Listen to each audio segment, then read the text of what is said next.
I'm showing you this screen because it's pretty cool and it shows you just how far we've come this season. We had a pretty slow start and then sort of around the third of the way through didn't really have a great time. We struggled to pick up some wins, but as you can see, we have been on a climb up the championship table to the point that we're in 8th place, which I don't know how we've done it, to be honest, because I'm just absolutely stunned that we're now potentially in a fight for a playoff place, considering we were favourites to be relegated rock bottom. As a matter of fact, we are only 1 point off the playoff places, and today we face 2nd place Swansea and 9th place Sunderland. We'll also have a look at some of our regions that we've got and our youth intake, which some of them look very good. So yeah, an action-packed episode of the Tim Sherwood Challenge today. Second to none.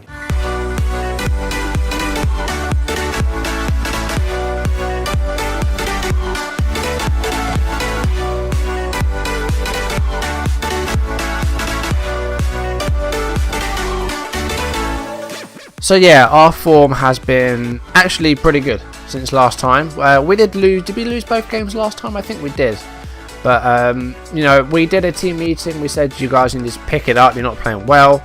Team meetings work in this game. If you can do them, don't do them too often because they get a bit annoyed. But you know, if you're not playing well, a team meeting will sort it out. Because since then we've not lost.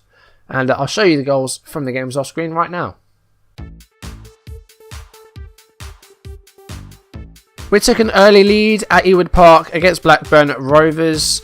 Only 3 minutes in, Neil Bishop scored a goal. But this was the only goal in the game. Two teams that defended well. And we did end up 1-0 winners.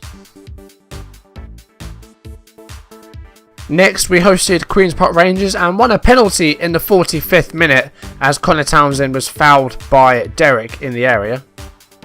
The penalty was taken by Norris. And it was converted and we took a 1-0 lead into half-time. QPR did manage to take a point away from the county ground. In the 85th minute they got an equaliser. Clivert with a cross, Poulter with the finish. And it ended Swindon 1, Queen's Park Rangers 1. Next we travelled to Barnsley, who took the lead in the 15th minute. A goalmouth scramble. It was finally diverted into the goal by Elliot Lee. And Barnsley took a lead. In the 28th minute, it was level pegging as Jacob Mellis set up Luke Norris. A goal from open play, rare at the moment, but it's good to see our strikers finally finding form. However, Barnsley did go into half-time 2-1 up with 41 minutes played. Adam Hammer with a fantastic solo effort and a lovely finish. It was a good goal, and Barnsley did take the lead again. In the second half, Connor Thomas came off, and his substitution, Jamie O'Hara, scored the equaliser. A 2-2 draw, 80 minutes in, and a good result considering we were behind twice. Now this one I thoroughly enjoyed. Nathan Thompson took the lead in a home game against Fulham with 14 minutes played. With 29 minutes on the clock, it was finally a goal for Nathan Delfonso after a bit of a dry spell. He scored the goal with a half an hour played to give us a 2-0 lead against the Cottagers. And the fun didn't stop there. 38 minutes in, we made it 3-0. Delfonso again coming up with a goal. In first half injury time, a Connor Townsend free kick was fumbled into the goal by Bettinelli. A terrible display by the goalkeeper, and we led 4-0 going into half time. And what do you know, you wait a while for a Nathan Delfonso goal, and 3 come along at once. 68 minutes in, he scored his hat-trick, and our 5th goal, a 5-0 win over Fulham. Tremendous stuff. Our final game was a home game against relegation prospect Wigan, and the only goal in the game came 34 minutes in. Luke Norris scored it. A 1-0 win over Wigan. It was alright, it could have been better. And that leads us on to today. So yeah, we didn't lose our screen. A fantastic win over Fulham. My biggest win so far in a competitive game on this series, or I think the Everton series I don't think we did either, because I just got the trophy for it and I don't play it outside of YouTube. So that's my biggest competitive win so far, 5-0, which really it's not that great. I could hopefully go for a bigger win than that. I think I've had 7 and 8-0 before in competitive matches. But yeah, no, we faced Swansea and Sunderland today, 2 teams relegated from the Premier League, and Swansea They were top for a while, but Norwich have now taken that top spot. And, well, you know, we're fighting for those playoffs at the moment. Fulham are in there. You know, we did some damage to them. And, you know, there's not a lot of games left. We've only got 9 games left. 4 of those will be live. We'll have 2 today, and then my final episode of the series will be the last 2 games, which are against Peterborough and Brighton.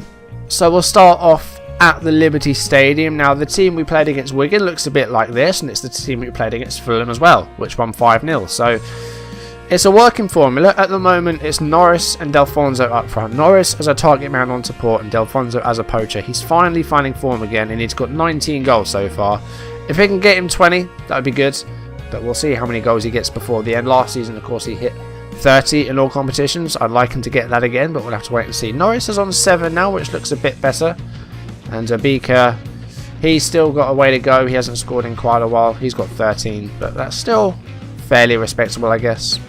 So again, we're not going to make any changes to this team. Anton Rodgers has been asking for some first-team football, and he is going to have to wait a little bit longer for that.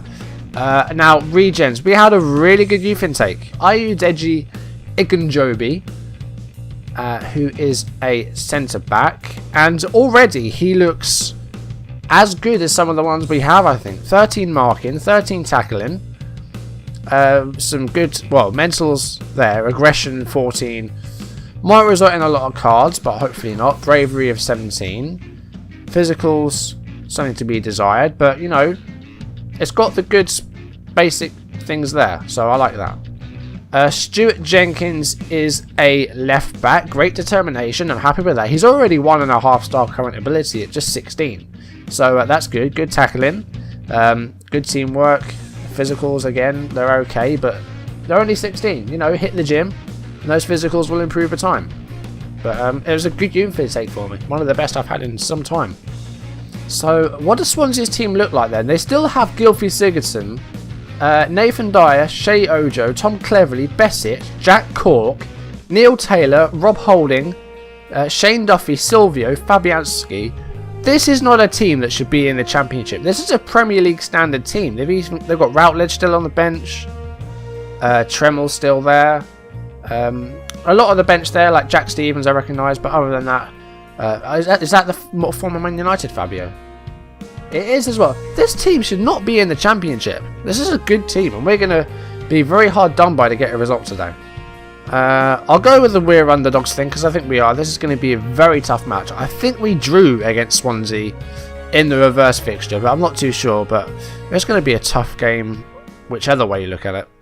81% of our passes completed at the moment. Only 1 shot, which is a bit worrying. But you know, we're doing really well to keep the ball. I just like us to do a bit more with it. And since kickoff, there actually hasn't been a highlight. It's going to be one of those games, is it? It's going to be. It's going to be Reading all over again.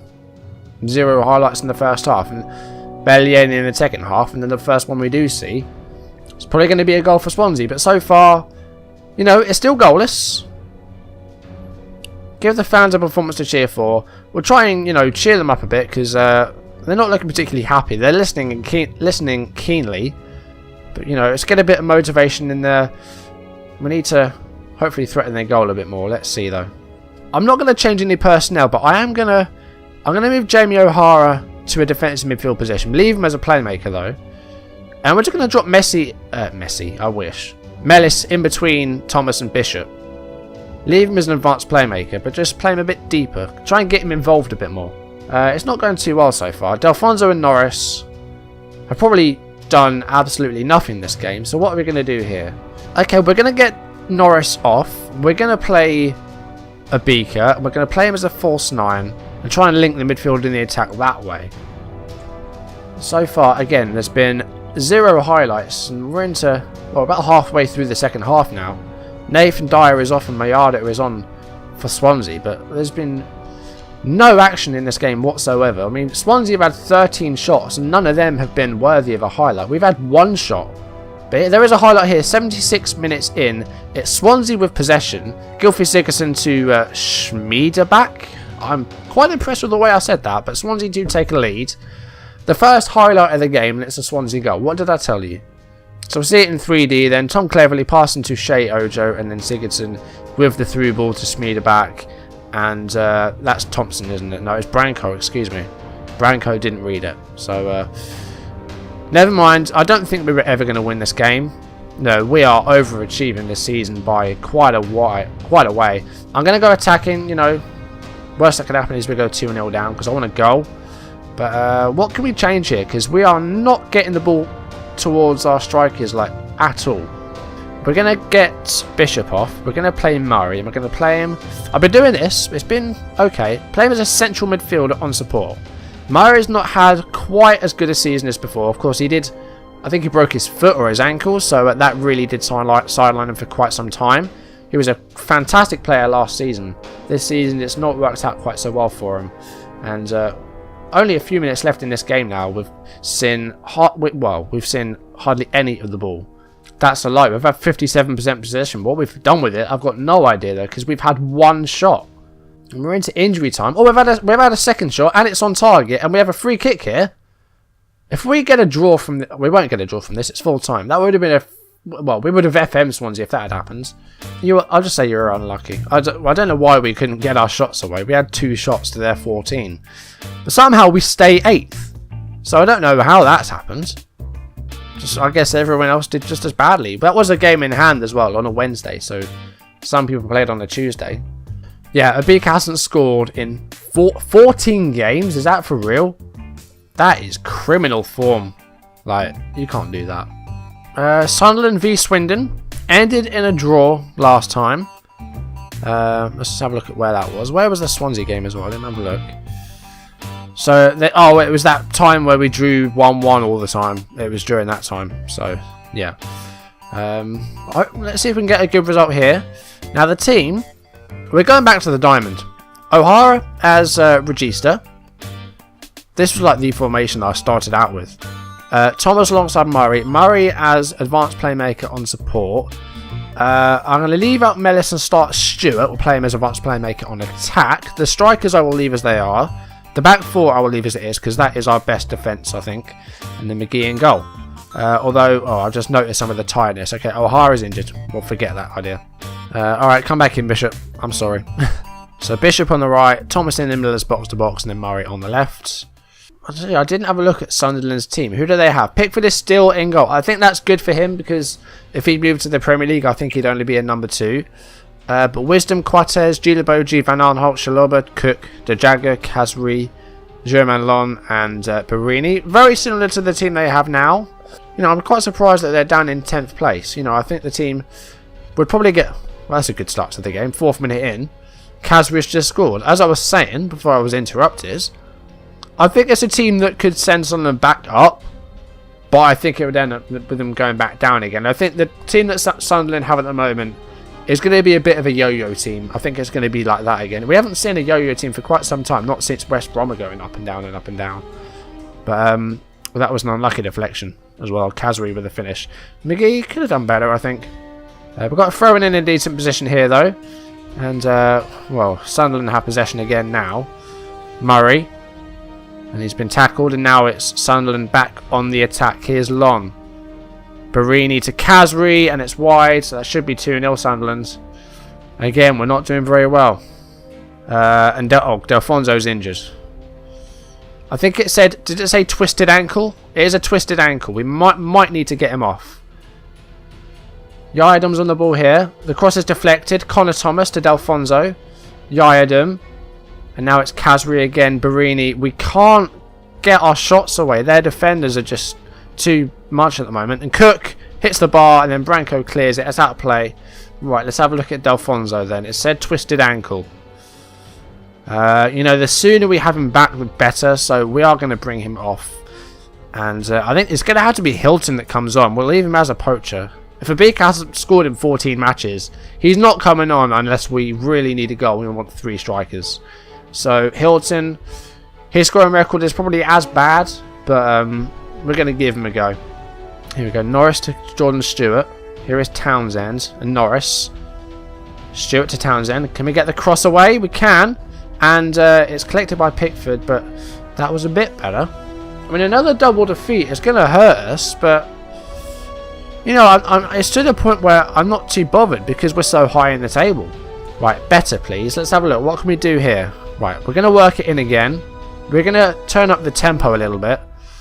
And get stuck in. Come on. We've only conceded 8 fouls. And we don't have any cards yet, so that's alright. But, yeah, let's just try and do a bit better.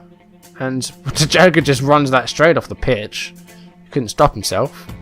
Norris it's not happening for Norris again.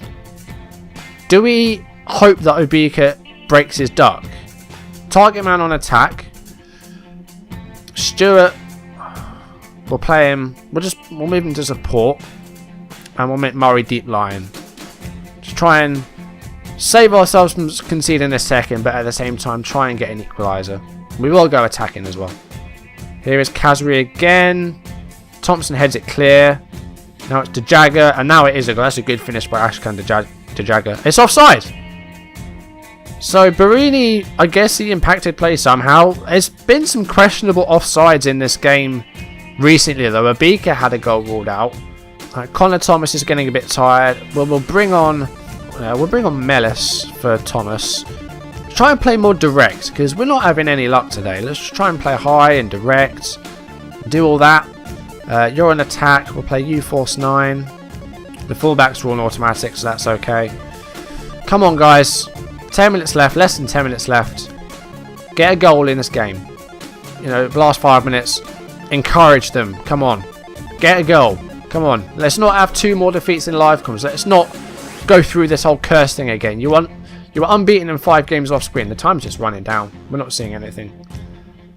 There we go. 4 times. 2 1-0 defeats. I'm pretty annoyed by that. And again, you know, two defeats in a video. It sucks. It really does. We're down to 9th. I mean, the middle of the table there is very, very tight, as you can see. So, you know, some bad results and we could find ourselves down in the bottom half again. But, yeah, it's frustrating me at the moment. You know, we've lost 11 games now. Delfonso's out for 3 to 6 weeks. Playoffs is still a possibility. I don't know how far out we are now. We were 1 point off. So now we're 5 points off the playoffs. And that's definitely achievable. So, best case scenario for this season is that we get into the playoffs. So yeah, we'll just see where we finish. Our next episode will be the last 2 games of the season. We will be facing Peterborough, who are 12th, and Brighton, who are 19th, which is quite low down for them. Usually they end up in the Premier League and promoted, but they've not had a good season. They finished 5th last season and, well, went out in the playoffs, obviously, like they always do. So anyway, that's going to do it for today's video. If you enjoyed it, leave a like down below, leave any comments. And if you want to see videos as and when they turn up on YouTube, hit subscribe. And next episode, we'll end off Season 2 with the Tim Sherwood Challenge with Peterborough and Brighton. We'll see how high we can finish. You know, the season may not be over. If we get playoffs, that's going to be another couple of videos. 2 legs for a semi and then potentially a final if we can get to it. So, promotion is still a possibility. Like, back-to-back promotions could happen if we're very lucky with our fixtures and the playoffs fall right. We could end up in the Premier League, which is weird to say, but we'll wait and see. We'll take it as it comes and see how high we can finish. But thank you for watching, and I will see you in the next one. Thanks for watching. Goodbye.